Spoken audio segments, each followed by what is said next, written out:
Recuerden que comenzamos una serie basada en el libro de los Gálatas, en segunda carta a los Gálatas, ¿cierto?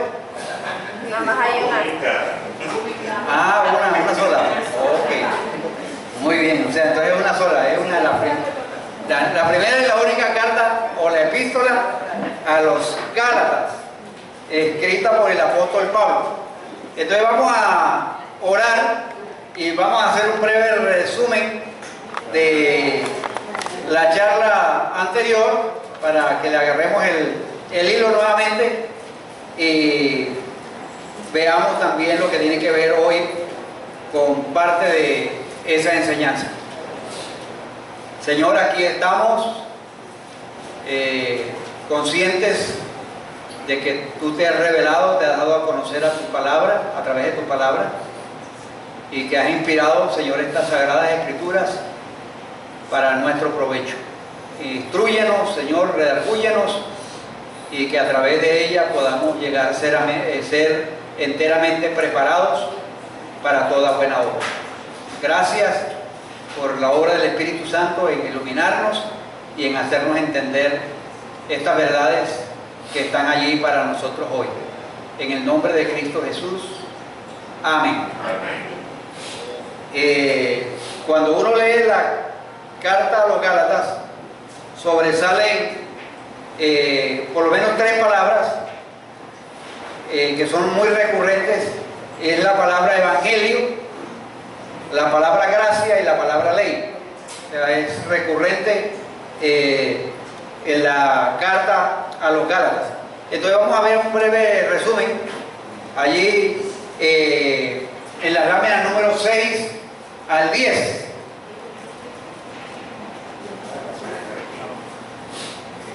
La lámina 6 al 10. Recuerden que fue Pablo el que le escribió, que fue un misionero que plantaba una iglesia, luego se iba de la región, pero él seguía supervisando a las nuevas congregaciones por medio de sus cartas. No, eso no es el versículo todavía, apenas estoy en el contexto.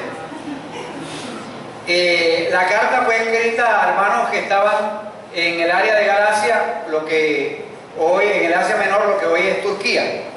O sea, esa carta fue escrita alrededor del año 50, solo aproximadamente entre 15 y 20 años después de la muerte de Cristo, que es probable que algunos de esos hermanos que estaban allá en Galacia conocieron el ministerio del Señor Jesucristo. Entonces, tiene unos puntos importantes del escenario histórico, que esta carta se ocupa de una división social y racial en la iglesia de Galacia. Los primeros cristianos en Jerusalén fueron judíos, pero cuando el evangelio se esparció desde ese centro, un número cada vez mayor de gentiles comenzó a recibir a Cristo. Y entonces viene la controversia que se narra en Hechos capítulo 15, donde los judíos querían judaizar a los cristianos. Entonces se levantaron allí en Galacia un grupo de maestros que estaban insistiendo en que los maestros gentiles debían practicar todas las costumbres y las ceremonias tradicionales de la ley de Moisés, como lo hacían judíos. O sea, un gentil no solamente se hacía creyente por recibir a Cristo, sino que había que ser judío, así fueran gentiles, y incluía también la circuncisión. Entonces, no solamente enseñaban a los que los gentiles tenían que observar todas las leyes alimenticias, era necesario que se circuncidaran para ser plenamente aceptados y completamente agradables a Dios. O sea, era Cristo más otra cosa. Y entonces Pablo enseñó que eso era un evangelio diferente. O sea, esos maestros empezaron a presentar la idea de que había una manera diferente de relacionarse con Dios, que eso de Cristo estaba bien, eso es interesante, bueno, pero hay que agregarle otras cosas. Entonces eso creó en los hermanos una confusión, que Pablo estaba preocupado, y Pablo decía que cómo era posible que tan rápidamente, que estaba sorprendido, estaba maravillado, que se habían alejado de la gracia de Dios para buscar un evangelio completamente diferente. Entonces ese es el problema que ataca Pablo ahí, un evangelio diferente. Entonces ese es el evangelio que es contrario a lo que él va a narrarnos en el libro de Gálatas. Entonces la carta de Gálatas nos expone en detalle lo que es el evangelio y cómo funciona. Entonces es un grupo de personas, el auditorio, que profesan ser cristianos, pero todas las personas, tanto creyentes como no creyentes, necesitan saber qué es el evangelio. Entonces esa es una palabra central en el libro de los Gálatas. Y ahora sí vamos a ver hoy un tema relacionado, que es la parte del evangelio que se llama la gracia de Dios. De hecho, uno de los nombres, hemos cambiado, seguimos llamándonos Iglesia Bíblica Coinonía, pero le hemos agregado la gracia de Dios. Y el sentido y la explicación la tenemos ahora acá. Vamos a abrir la Biblia en el Evangelio, no, sino en la carta a los Gálatas de el capítulo 1.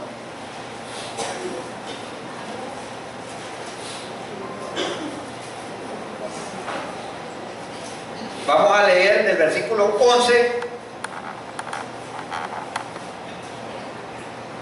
y vamos a leer hasta el versículo 13 inicialmente.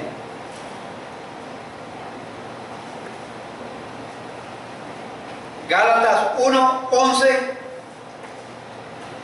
al 13.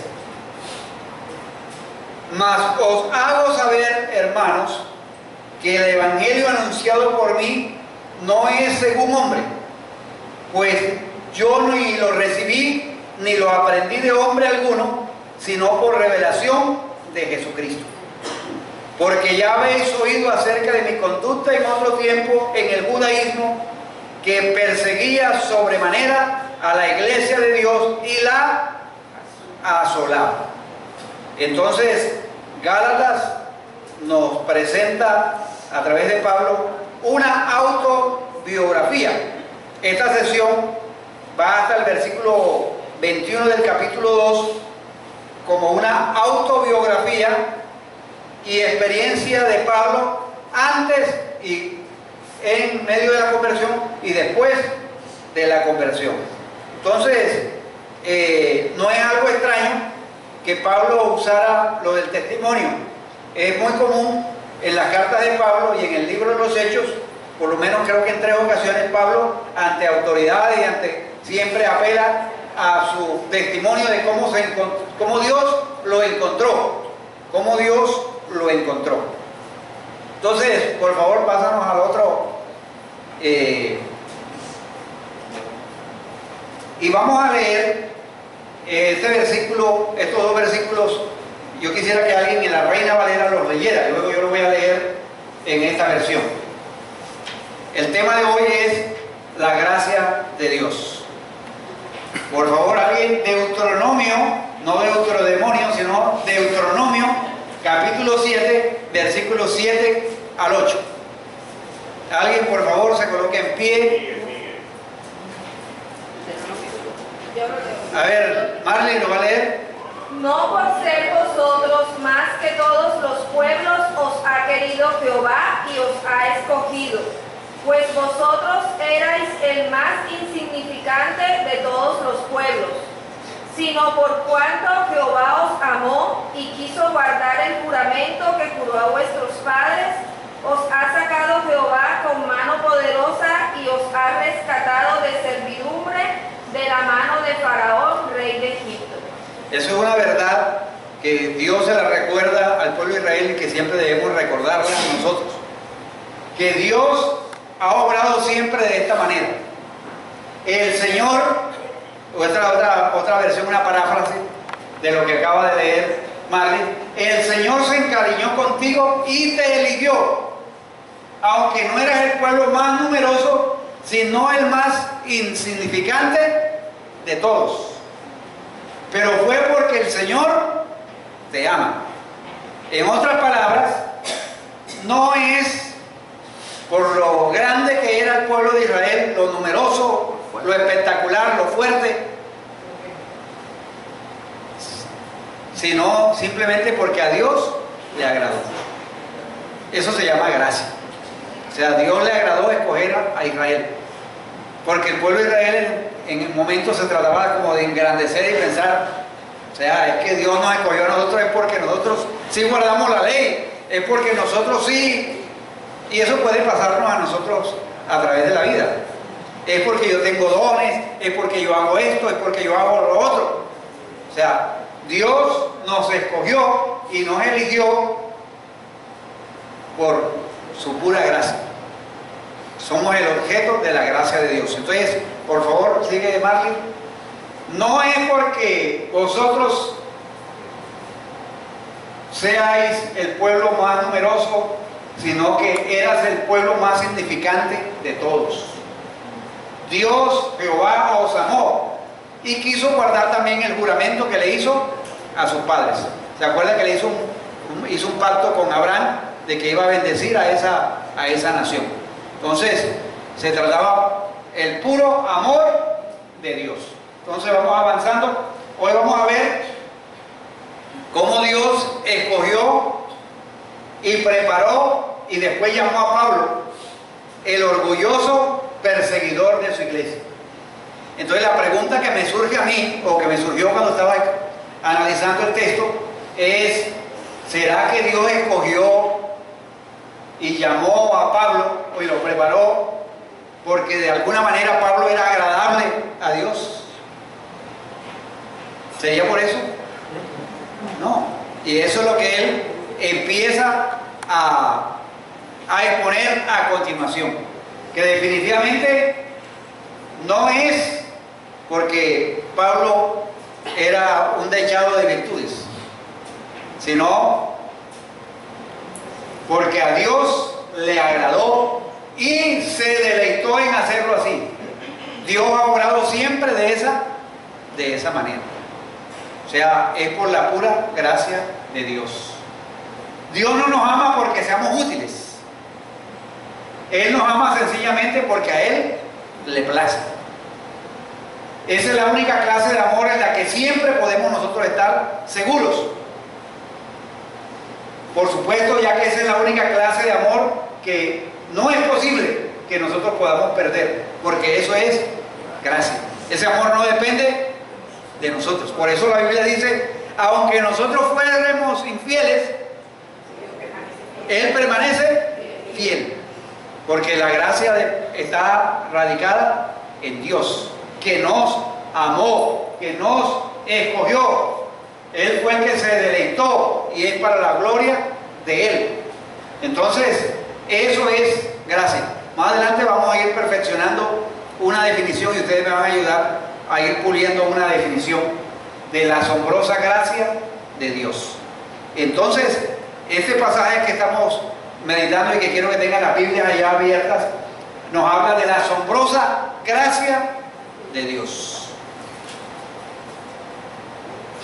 Gálatas 1:10 al 2:21 es la autobiografía del epístola.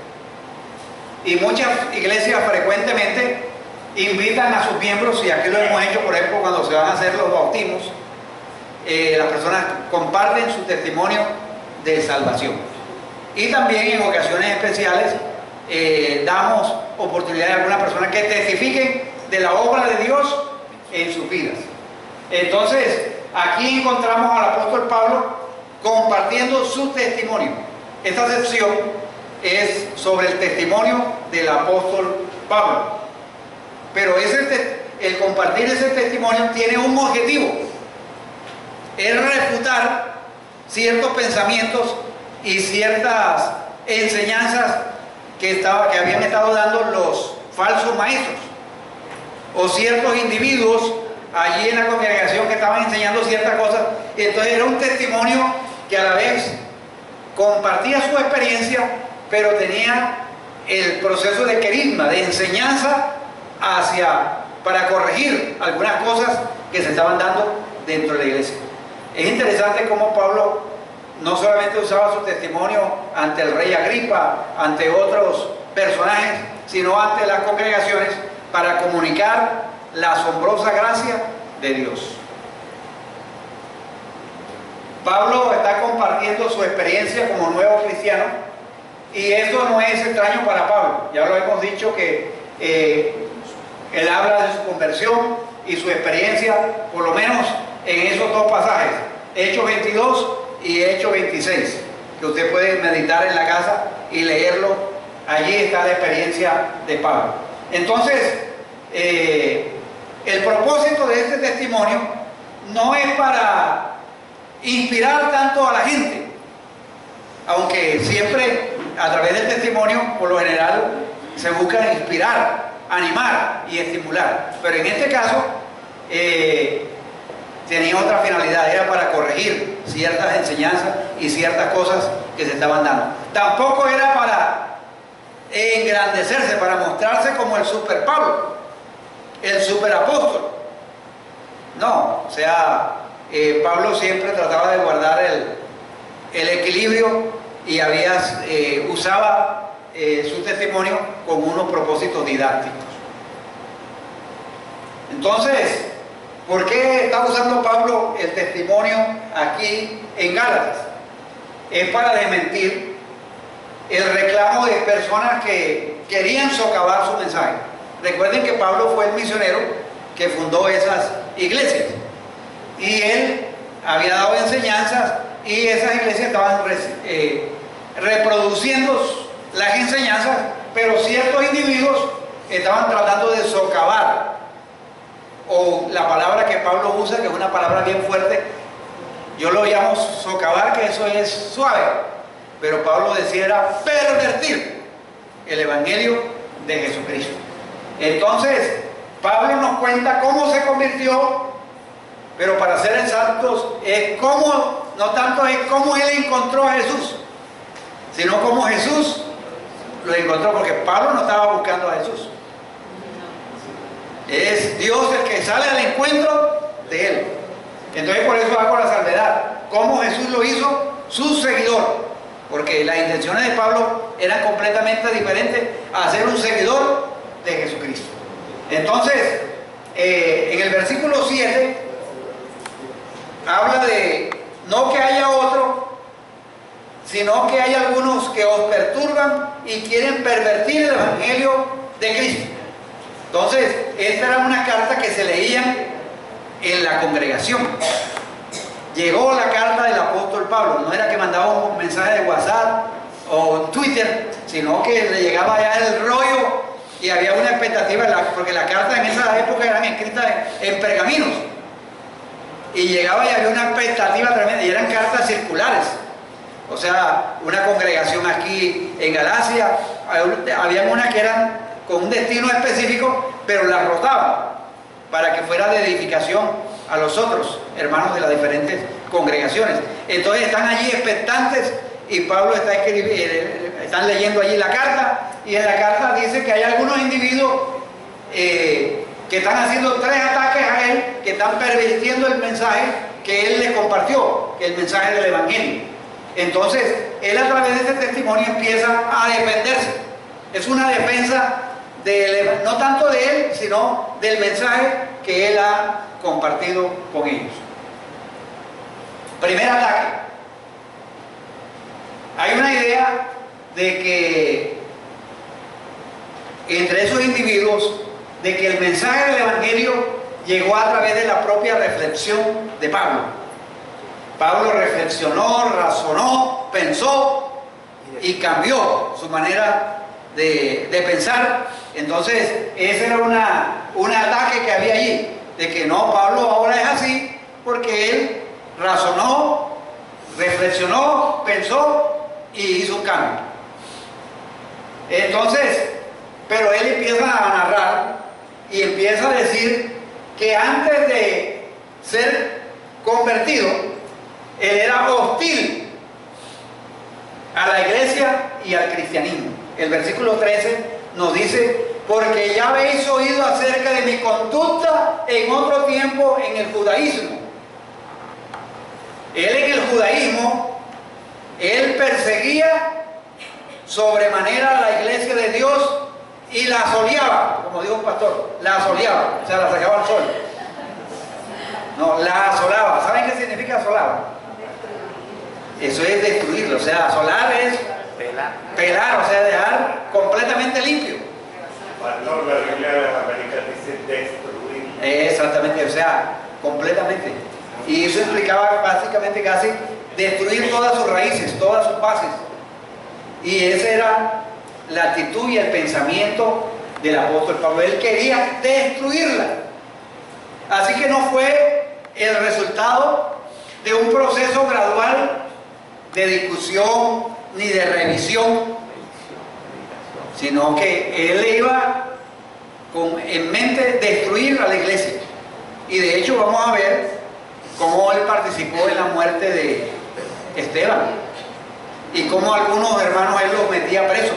De hecho, en el momento que él va rumbo, camino a Damasco, él llevaba unas cartas, llevaba unas autorizaciones de las autoridades de ese momento para poder entrar. O sea, eso era órdenes de allanamiento que él llevaba. Y él entraba allá a las iglesias, entraba a las casas, destruía, asolaba, perseguía. Tremendo. Exactamente, o sea, tremendo la actitud del apóstol Pablo. Exactamente. Exactamente. Entonces, miren, Pablo no llega a conocer a Dios a través de un proceso gradual de reflexión, ni de discusión, ni de revisión. No fue que él se puso a revisar el Antiguo Testamento y esta cuestión y a comparar lo que estaban diciendo los apóstoles allá en Jerusalén. Nada, o sea, voy para esa, deja de destruir. Y eso estando dentro del judaísmo. Por eso no es de extrañarse que a veces unos movimientos religiosos como la fe musulmana en su celo incluye no solamente compartir su fe, sino imponer su fe. O sea, el que no está de acuerdo con nosotros, pásale la navaja, pásale la espada. Entonces, esa era la actitud en la religión, en la ignorancia del apóstol Pablo. Quería destruir la iglesia de Jesucristo. Ahora, entonces, Pablo le está diciendo, miren, el mensaje que yo les estoy predicando no surge de mi propia línea de pensamiento, porque es exactamente el polo opuesto de sus convicciones y de su vida anterior. O sea, lo uno no encaja con lo otro. No fue el producto del estudio de las convicciones de su línea de pensamiento, era completamente contraria al evangelio, al mensaje que él ahora está predicando. Entonces, él se oponía de una forma tan violenta, no solamente a Cristo, sino a los seguidores de Cristo. Vamos a leer, y creo que está ahí en la página siguiente, Hechos 7, 54 a 8.1. Miguel, por favor, léenos allí. Oyendo estas cosas, se enfurecían en sus corazones y crujían los dientes contra él. Pero Esteban, lleno del Espíritu Santo, puestos los ojos en el cielo, vio la gloria de Dios y a Jesús que estaba a la diestra de Dios. Y dijo: he aquí, veo los cielos abiertos y al Hijo del Hombre que está a la diestra de Dios. Entonces ellos, dando grandes voces, se taparon los oídos y arremetieron aún contra él. ¿Sigue? Y echándole fuera de la ciudad, le apedrearon, y los testigos pusieron sus ropas a los pies de un joven que se llamaba Saulo. Y apedreaban a Esteban mientras él invocaba y decía: Señor Jesús, recibe mi espíritu. Y y puesto de rodillas, clamó a gran voz: Señor, no les tomes en cuenta este pecado. Y habiendo dicho esto, durmió. Exactamente. ¿Le dijo a ustedes Miguel Esteban? Esteban, el primer mártir de la iglesia. ¿Y quién estaba allí participando? Saulo de Tarso. Allí estaba.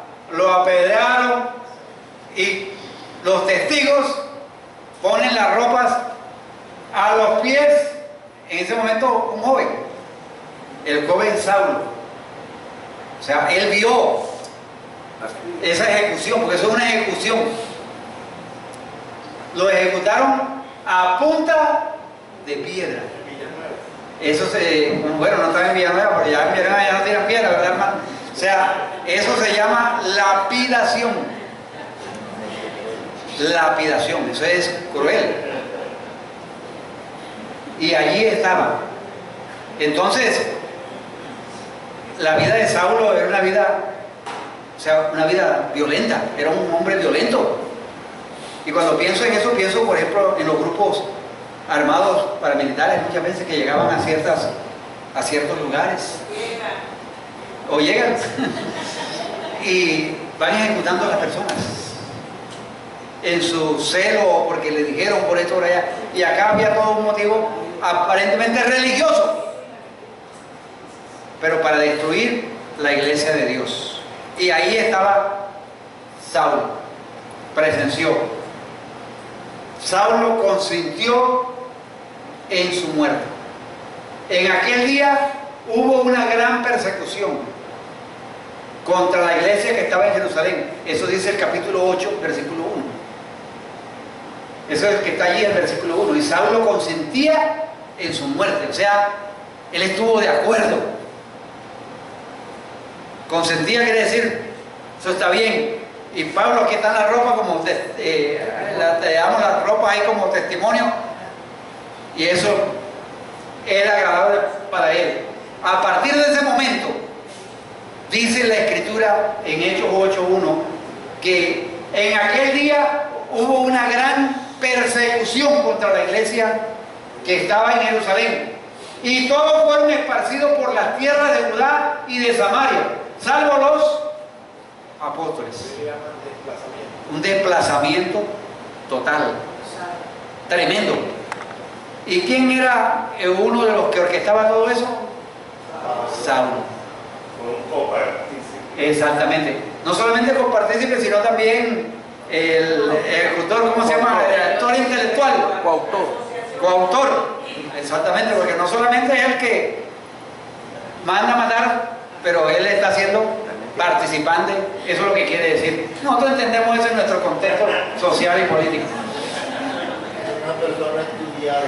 Exactamente, una persona estudiada, mucho conocimiento, muy religioso. Entonces, la experiencia es una evidencia contundente de que su conversión no vino por revelación directa, como lo muestra Hechos 9:1 al 9. O sea, no fue, él iba enfilado a perseguir a los hermanos allá, y cuando de pronto se le aparece el Señor y le dice: cosa dura te es dar cosas contra el aguijón. Se le apareció el poderoso. Exactamente, o sea, Saulo, Saulo, ¿por qué me persigues? O sea, no estaba persiguiendo a los creyentes, estaba persiguiendo a Cristo, al Hijo de Dios. Era un perseguidor de Cristo y sus seguidores. Entonces, era una persona que uno diría, o sea, si nosotros lo analizamos así, una persona de esas sí yo no la quiero tener cerca. Esa persona es un peligro. Con razón algunos hermanos, cuando él se convirtió, entonces dijo: vamos a ir a la reunión, ahí va a estar Pablo. Yo a ese culto, yo tengo o sea, buscaban cualquier excusa, o sea, porque no estaba todavía seguro si realmente se había convertido o era una estrategia para llevarlo allá. Exactamente. Entonces, el Cristo resucitado se encontró con Pablo y lo instruyó de forma directa. no tuvo un trance, no tuvo un sueño. Fue una experiencia en tiempo y espacio. Cristo estuvo allí, se le apareció en el camino a Damasco. Y muchas personas que estaban allí vieron ese episodio. No vieron a Cristo, pero vieron el episodio allí y reconocieron. Hechos 9:7 dice que reconocieron lo que estaba sucediendo allí.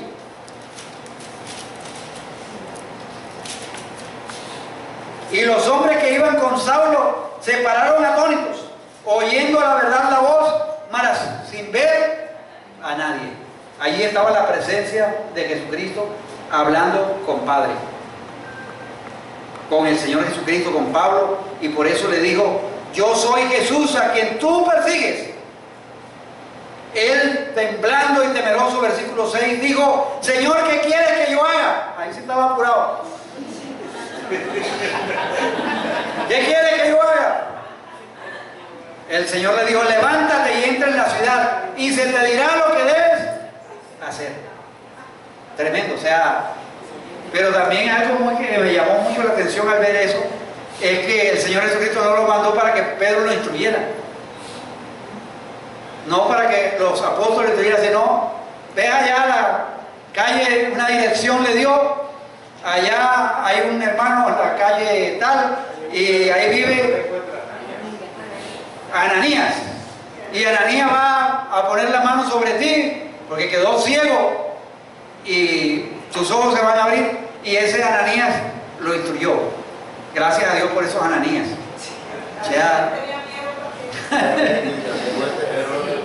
exactamente. Sí, más adelante en la narración habla acerca de toda esa experiencia. Entonces, Cristo estuvo ahí, e incluso los otros hombres que iban con Pablo reconocieron la presencia. Yo no sé si iba en caballo o no. Algunos dicen que cayó, que iba en un caballo y lo tumbó. Es probable que iba en caballos con su séquito persiguiendo al Señor Jesucristo. Así que Pablo se convirtió en un apóstol, ¿recuerdan? Con A mayúscula, como fueron también los que estuvieron antes de él. Por eso en el versículo 17 de Gálatas 1 dice: ni subí a Jerusalén a los que eran apóstoles antes que yo, sino que fui a Arabia y volví de nuevo a Damasco. O sea, yo no fui entrenado en los cuarteles generales allá en Jerusalén, allá donde estaba Pedro, allá donde estaba Jacobo, donde estaba Juan. No, o sea, fue el que lo llamó y el que lo encontró fue el mismo Señor Jesucristo. Entonces, y eso estaba desmintiendo el pensamiento que había en algunos individuos allá que estaban enseñando. No, ese mensaje que está comunicando Pablo es el mensaje que él recibió allá en Jerusalén. No, el encuentro que él tuvo con el Señor Jesucristo. Y el poderoso, sí. En segundo lugar, Pablo deja sin argumento el reclamo de que su mensaje del Evangelio proviene de otros, específicamente de los líderes cristianos allí en Jerusalén. O sea, diciendo: no consulté con nadie, tampoco subí a Jerusalén para ver lo que eran apóstoles antes que yo. Entonces, no consultó con nadie y tampoco subió a Jerusalén, que naturalmente eso es lo que debía, uno dice, humanamente debería haber hecho. Ahí es donde estaban las autoridades, pero era para mostrar a través de ese testimonio de que el llamamiento fue de Dios. Es un llamamiento eficaz, teológicamente hablando. Transcurrieron 3 años entre la conversión de Pablo y su primer viaje a Jerusalén, y aún estando allí no recibió la instrucción metódica de parte de los apóstoles. Sí, para combatir el pensamiento que había en los hermanos allí, los falsos maestros. Pablo hace referencia en el versículo 7 del capítulo 1 de que no que haya otro evangelio, sino que hay algunos, esos algunos perturbadores y pervertidores del evangelio de Jesucristo estaban diciendo que Pablo recibió lo que él recibió, no fue de él, sino que de otras personas allá en Jerusalén. Pero él recibió lo que recibió de parte directa del Señor Jesucristo. Entonces no obtuvo su mensaje del Evangelio en los cuarteles generales. Esto le permitía discutir. Ahora, si él hubiese ido a los cuarteles generales allá en Jerusalén y hubiese hecho la consulta, entonces quiere decir que algunos de esos maestros hubieran dicho: nosotros también estuvimos allá en Jerusalén. Exactamente, nosotros también fuimos entrenados allá, recibimos instrucción, así que podemos compartir, podemos discutir acerca de ese mensaje que tú estás enseñando. Entonces, sabemos que Pablo no les contó toda la historia. Eso lo decían ellos. O sea, Pablo no está contando la historia completa a ustedes. El evangelio que está predicando, eso puede ser que eso es verdad, de que Cristo, por la gracia de Dios, es que nosotros podemos salvarnos. Pero los maestros decían: hay otras cosas que ustedes no les han dicho. O sea, y ustedes deben saberla para poder ser agradables a Dios. Entonces, estaban pervirtiendo el evangelio. Entonces, miren cómo el testimonio va con un objetivo principal. Entonces, Pablo muestra otra cosa interesante en los versículos 18, 19 en adelante. Dice: después, pasados 3 años, subí a Jerusalén para ver a Pedro y permanecí con él 15 días. Pero no vi a ninguno de los otros apóstoles, sino a Jacobo, el hermano del Señor. En esto os escribo, he aquí delante de Dios, que no miento. Y no era conocido de vista en las iglesias de Judea, que eran en Cristo Jesús. Entonces, otro argumento es que el evangelio que recibió Pablo coincidía o concordaba con el mensaje que los otros apóstoles estaban dando. Eso era un fuerte argumento. O sea, había una concordancia en el mensaje que predicaba Pablo con el que predicó Pedro, Santiago y las iglesias de Judea. Porque dice que las iglesias allá y estos hermanos glorificaban a Dios en mí. O sea, la predicación del evangelio, la vida del apóstol Pablo, dice que y glorificaban a Dios en mí. Si hubiese estado enseñando otro evangelio que no era el evangelio de Jesucristo, no iban a glorificar a Dios, sino más bien lo iban a atacar allí en los hermanos de Judea y los líderes, los apóstoles. Entonces glorificaban a Dios por lo que había hecho por Pablo y por el mensaje que le había entregado. Yo encontré en esta semana estos 2 versículos y me gustaría que alguien los leyera. Segunda de Pedro 3, 15 al 16. No están allí. ¿Alguien por favor puede leerlo? Segunda de Pedro 3, 15 y 16. Y tened entendido que la paciencia de nuestro Señor es para salvación, como también nuestro amado hermano Pablo, según la sabiduría que le ha sido dada, os ha escrito, casi en todas sus epístolas, hablando en ellas de estas cosas, entre las cuales hay algunas difíciles de entender, las cuales los indoctos e inconstantes tuercen, como también las otras escrituras, para su propia perdición. Gracias, hasta allí, 15 y 16. Entonces, miren lo que está diciendo Pedro, que habían personas que ante los escritos del apóstol Pablo hablaban de esas cosas, entre las cuales habían cosas difíciles de entender, los cuales los indoctos, esas personas que pervertían el evangelio e inconstantes tuercen. Y eso es pervertir el evangelio, torcer el evangelio, es decir, lo que no dice el evangelio, es presentar una verdad a medias, es agregarle otras cosas. Es como lo que hacían los judaizantes allí en Gálatas. Cristo sí es necesario, hay que creer en Cristo, pero hay que agregarle esto y lo otro. Y eso ya entonces ya no es evangelio, ya eso es una perversión del evangelio. Sigamos. Entonces, Pablo no recibió su comisión o su mensaje de los otros apóstoles. Su mensaje concordaba con el que ellos recibieron del Señor resucitado.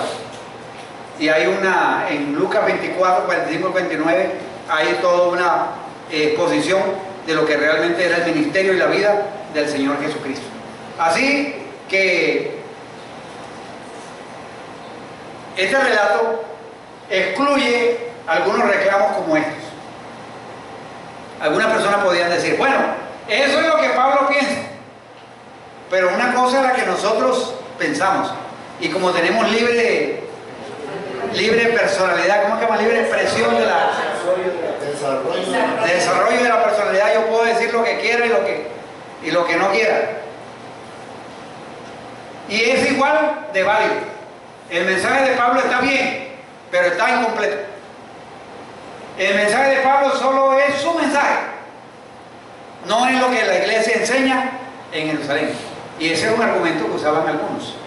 Entonces Pablo, a través de su testimonio, trata de mostrarles, no, el mensaje que yo tengo lo recibí de parte del Señor Jesucristo. Y no era que yo estaba buscando a Dios, yo estaba persiguiendo a Cristo y su iglesia. Él me encontró a mí y me constituyó como predicador del Evangelio del Señor Jesucristo. Este mensaje no lo recibí yo de los hermanos allá en Judea ni de los apóstoles. El Señor mismo me lo dio, pero este mensaje concuerda con lo que ellos han enseñado. Tremenda relación. Entonces, este testimonio no solamente establece su autoridad como un maestro de evangelio, ilustra aspectos de lo que es el evangelio de la gracia. La estructura y el contenido nos muestra que el evangelio de la gracia está apuntalando cada paso de la vida cristiana. O sea, la vida cristiana está sostenida por la gracia de Dios. Y es la gracia de Dios la que nos sostiene en el momento, antes de la conversión, en el momento de la conversión, en el ministerio, porque lo que recibió Pablo, ¿usted cree que usted hubiera, por ejemplo, escogido a Pablo para que fuese el mensajero de algo que él estaba persiguiendo y destruyendo? En el sentido práctico, yo le doy la razón a los hermanos aquellos que no querían reunirse con él. O sea, era un peligro ese hermano, el hermano Pablo. Pero esa es la gracia. O sea, la gracia de Dios es que alguien llega a la casa tuya, te tumba la puerta, entra y se sienta, te pide comida y tú le das comida. Y le das no solamente comida, sino que le dices, váyase, vea, ya que hay una muda de ropa. Y vuelva mañana. Eso se llama gracia. Nosotros humanamente, ¿qué haríamos con una persona que nos tumba la puerta para pedirnos comida? O sea, vamos a arreglar estos asuntos aquí. Primero arréglame la puerta, o si no. Entonces, pero eso se llama gracia. O sea, Pablo no era el más apreciado, no era lo más hermoso en lo que estaba haciendo para merecer la bendición de Dios y la encomienda de parte de Dios. Merecía lo contrario. Por eso se llama gracia. Entonces, denme ustedes una definición. Ayúdenme a pensar en una definición de qué es gracia. A ver. Favor inmerecido. Mereciendo lo contrario. Mereciendo lo contrario, exactamente. Un favor inmerecido, mereciendo lo contrario. O sea, Pablo merecía era que lo agarrara. Bueno, él sufrió más tarde algunas cosas, pero no por causa de Dios, no por Dios, o sea, no dio él, sino por causa de lo que estaba predicando. Avanzamos. Siempre Pablo regresa a lo que es el Evangelio de gracia. Y nosotros tenemos que siempre regresar en nuestras vidas, en nuestras oraciones, en nuestros pensamientos, en nuestra manera de testificar, en nuestra predicación, en nuestra enseñanza. Es gracia, la gracia de Dios. Lo que tenemos, lo que hacemos, lo que recibimos es por la pura gracia de Dios. no es por lo que nosotros somos, o sea, no, porque es que yo nací allá en Coquibacoa. ¿Dónde queda? Allá nací yo. ¿Dónde queda? Eso. Exactamente, una hermana, por ejemplo, que estaba en Cartagena, nació en Bolombolo. O sea, uno buscaba en el mapa, nada, pero ella, Dios la llamó y Dios la está usando, sirviendo juntamente con su esposo, porque es la pura gracia de Dios. Entonces, la gracia, el evangelio de gracia debe estar involucrado en todo lo que nosotros hacemos. ¿Lucho iba a decir? Sí, no lo merecíamos, sino que merecíamos el juicio de Dios. Pablo merecía el juicio de Dios. Lo importante en el caso de Pablo es el testimonio. Porque una persona que, contraria a todos los principios del cristianismo, después los vive. Entonces, eso como testimonio le da validez al evangelio que predicamos. Es como el caso de este señor que puso la bomba ahí en el edificio ese del Ébolo. Era un motel en ese tiempo. Sí, a ese señor lo detuvieron, lo torturaron, le hicieron de todo, fue a la cárcel. En la cárcel se convierte y ahora es un predicador en la cárcel. Y entonces expresa también su testimonio de lo que él era. O sea, una persona que ponía bombas, que destruía, que mataba. Ahora es una persona que predica la vida. Exactamente. Entonces, es la gracia de Dios. A mí lo que me impacta de Pablo es que después que él se convierte, todo lo que era y lo que estudió, él lo estima como basura. Eso me impacta. Porque estaba el conocimiento de Dios primero y la gracia de Dios sobre él. Amén. Así es. Sigamos. Entonces, para dejar una instrucción para la próxima, Pablo definitivamente es el producto de la gracia asombrosa de Dios. Él había hecho cosas terribles. Él mismo hablaba de la furia con que perseguía a la iglesia, tratando de destruirla. Cuando Jesús se encuentra con Pablo en el camino de Damasco, mucha gente inocente ya había muerto por su culpa. Esteban no fue solamente el único. O sea, Pablo en su prontuario tenía unos muertos, era un asesino. Era un asesino. Gente inocente había muerto por su culpa. Y en ese momento estaba viajando para arrestar y encarcelar a más personas. Estaba lleno de odio. Odio, respiraba odio. Alguien leyó una vez, creo que iba a predicar Hechos 9:1 y dice que cogió el texto y dice, lo leyó y dice, Pablo aún respirando amenazas. Entonces habló del mal aliento de Pablo. Ese fue el tema de su enseñanza. Pero ese no era que estaba lleno de odio. O sea, era como esos toros así enfurecidos, que iba directamente a su presa. Y aquí lo vemos lleno de odio. Pero miren las contradicciones. Pablo era un hombre lleno de odio hacia la iglesia de Jesucristo, al Señor Jesucristo, pero era un hombre religioso. Era un hombre religioso y había vivido todos sus años, había procurado vivir de acuerdo a las costumbres y las convicciones que tenía en el judaísmo, y lo hacía con vigor. Pablo aventajaba a mucha gente. O sea, dice que él sacaba ventaja. Ese era un niño precoz. En la clase era el que siempre estaba respondiendo, siempre, o sea, tremendo. Y había sido instruido a los pies de Gamaliel.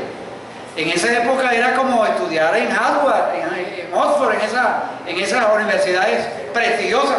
Esos eran sus maestros.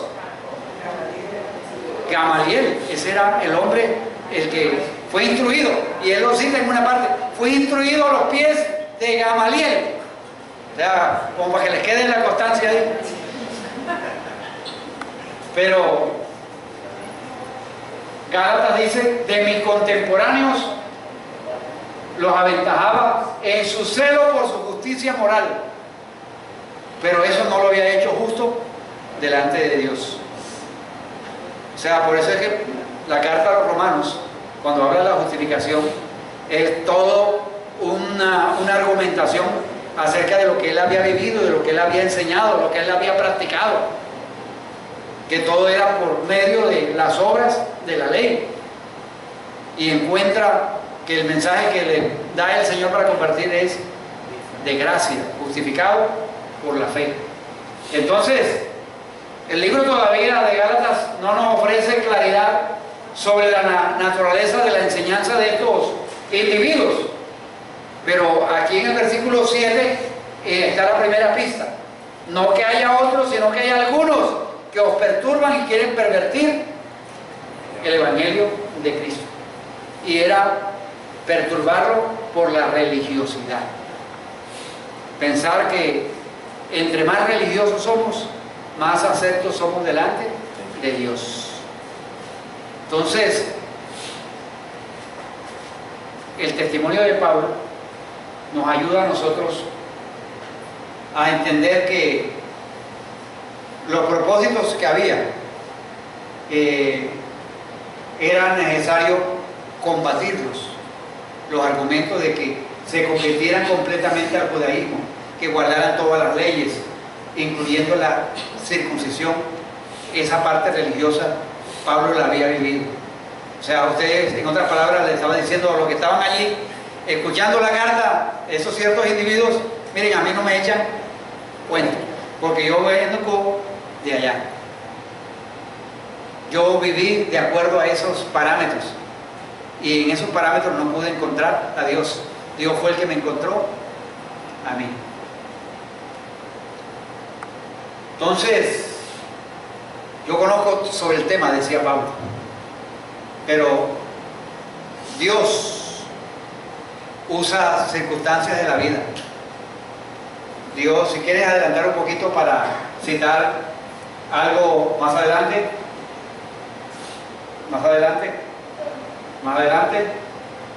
ahí, un librito que yo encontré, viejito, de C.S. Lewis, y él hace una pregunta o una afirmación: el cristianismo tiene que ser de Dios, porque ¿a quién se le había podido haber ocurrido salvar a un hombre como a Pablo? O sea, en el sentido humano y práctico eso no tiene lógica, pero esa es la gracia de Dios. No lo merecemos. Usted y yo no merecemos. Lo que merecemos es el juicio y la condenación. Pero en Cristo Jesús, Él nos ha amado. Por eso yo creo que debemos estar agradecidos día tras día por la gracia derramada de Dios en nuestros corazones. Que Él nos amó a pesar de lo que éramos antes, a pesar de pronto de lo ofensivo que hemos podido ser con el Evangelio, o a pesar del estilo de vida que hayamos podido llevar en el pasado. El Señor nos amó. Entonces no hay nada que yo pueda ofrecer y hacer para poder alcanzar una relación con Dios, sino que ya Él lo hizo todo en la cruz del Calvario. Lo que podemos es expresar agradecimiento por eso, porque estábamos muertos en nuestros delitos y pecados. Y también pensar cómo podemos usar el testimonio nuestro para alcanzar a otras personas. El testimonio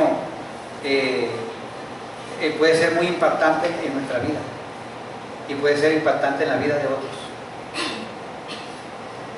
¿Cuántas veces usted ha pensado que merece la gracia de Dios? A veces pensamos, oye, yo como que la merezco, yo hago cosas tan buenas, o sea, yo como que merezco la gracia de Dios.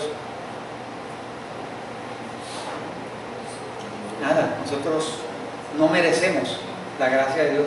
Él nos escogió. No, al pueblo de Israel no era por lo numeroso, no era por lo más bueno que fuese ese pueblo, sino porque a Dios le agradó. Miren, el Evangelio de gracia nos libera a nosotros del orgullo y de la culpa. Ay, que porque yo no conocía al Señor cuando estaba joven y todos los errores que cometí. O sea, Dios lo encontró a usted en el tiempo de Él, o sea.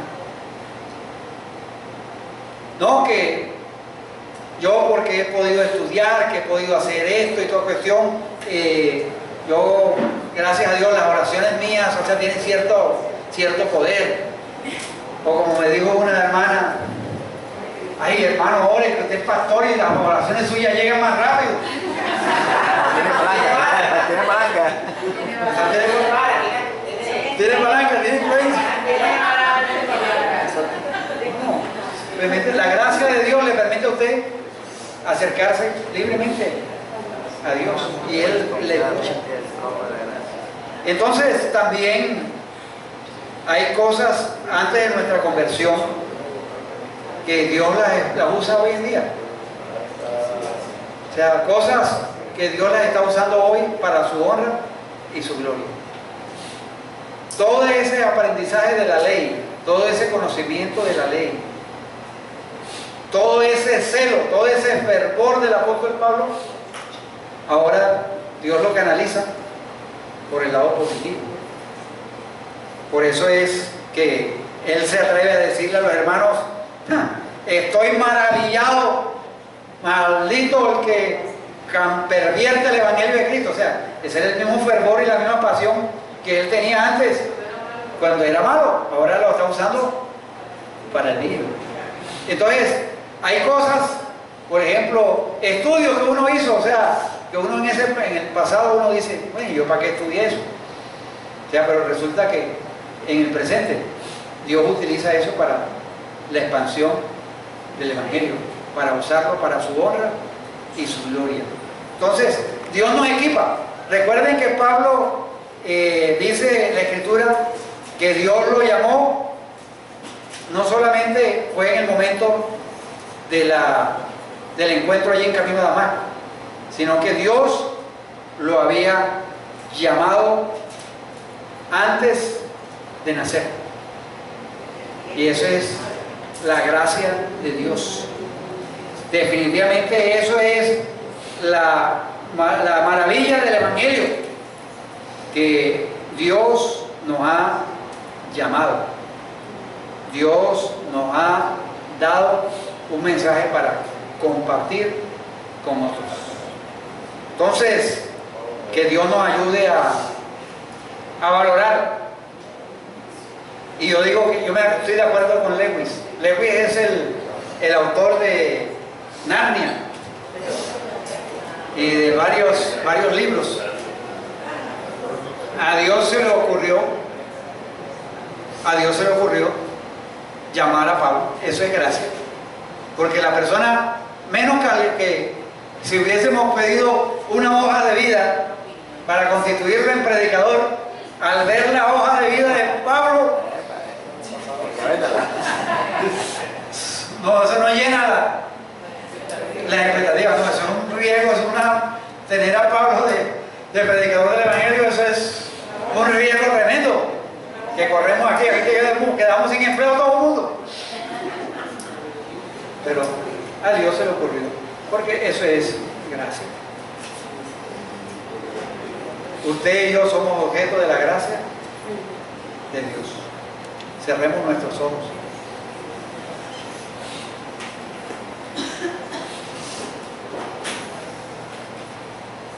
Gracias, Señor. Gracias por el testimonio del apóstol Pablo, porque nos muestra el carácter tuyo, nos muestra el amor que tú tuviste para el pueblo de Israel, para Pablo y para nosotros. No es por nosotros, no es por lo que nosotros somos, por lo que somos capaces de hacer, sino simplemente por tu gracia. Señor, en nosotros hay un corazón agradecido, porque tú nos has salvado no por obras para que nadie de los que estamos aquí nos gloriemos, sino por tu pura gracia, Señor. Ese favor inmerecido. Y por eso te alabamos y te bendecimos. Gracias porque a ti te plació llamarnos. Algunos hace poco tiempo, hace otros mucho tiempo, pero tú nos llamaste en el momento indicado. Y gracias por esa asombrosa gracia tuya, que a hombres, a los ojos del mundo, inútiles y peligrosos, se convierten en instrumentos de bendición para muchas personas. Señora, ¿cuántas personas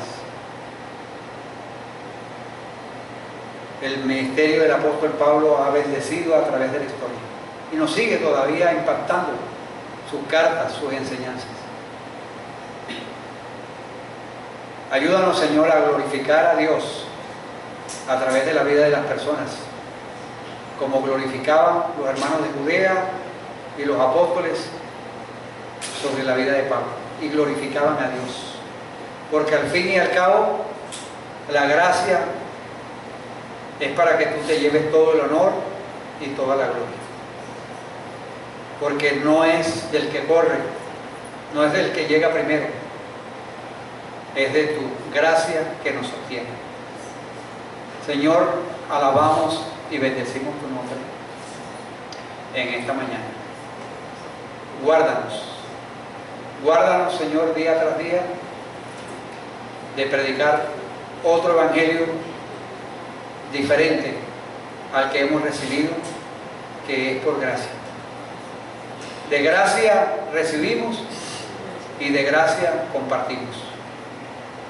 Guárdanos en esta semana y que podamos ser guiados y dirigidos por ti en todos los asuntos que competen a nuestra vida.